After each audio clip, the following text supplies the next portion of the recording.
And he goes, you know, I'm concerned because she doesn't know a lot of people and,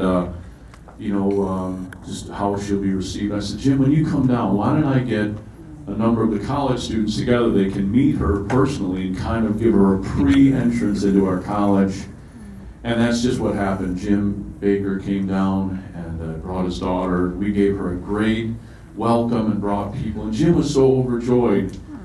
And that day we had one of the best conversations. He and I walked through the hotel and he would point out things to me that just were amazing. He would talk to me about presidents being on this property and presidents of countries and all kinds of revival and people's marriages being healed because of these facilities. And I was getting more comfortable with him, and I was always a little bit skittish about asking him too many detailed questions because he always felt like he was just holding back tears a little bit, thinking about PTL and looking at it. But he was always so inspired at the restoration. But on this walk we were walking through, I'll never forget, we were right about in the middle of Main Street there, and he was telling me about one of the stores and who used to be there and the facility and what it meant to him. And I turned to him and I said, Jim, what was it that you think was the secret to PTL that made it the third largest destination in America, second only to Disneyland and Disney World? What was the thing? And immediately he just broke down crying. And then he went from crying to heaving. And I thought, oh man, I'm going to get in trouble for this one. Here he comes down, I'm driving some kind of, bringing up something, and it was really, after a long time, he gained his composure.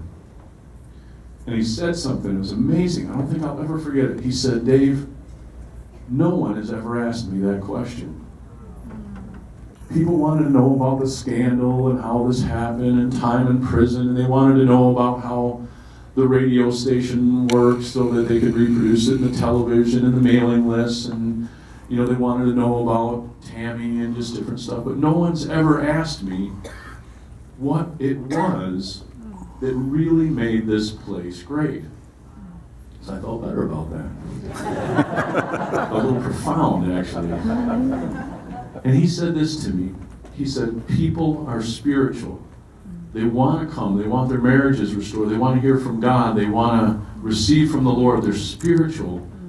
But they also need physical things. They need nice rooms.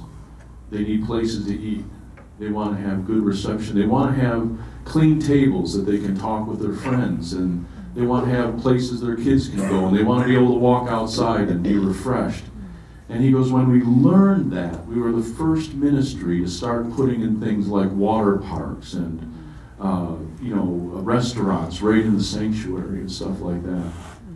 So the kitchen restoration is part of us seeing this mandate fulfilled. We've got college students that eat a lot of food, trust me.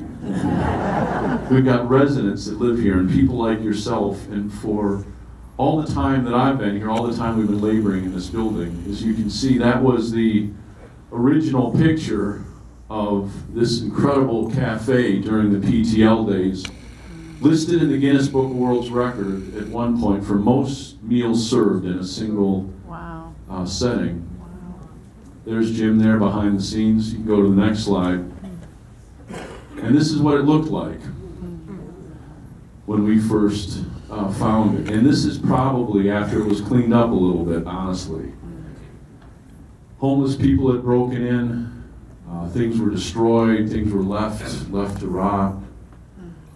It was completely destroyed behind the scenes.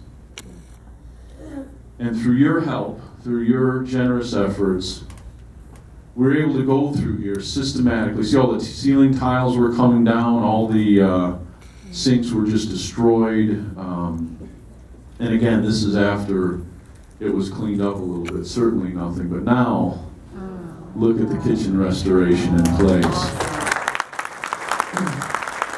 It's clean, it's functional.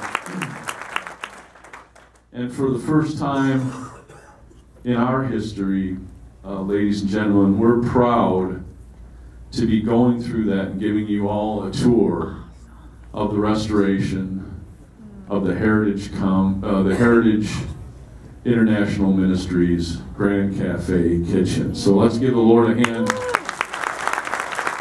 for that. Through it, we're going to be really able to just feed multitudes and do so much. So thank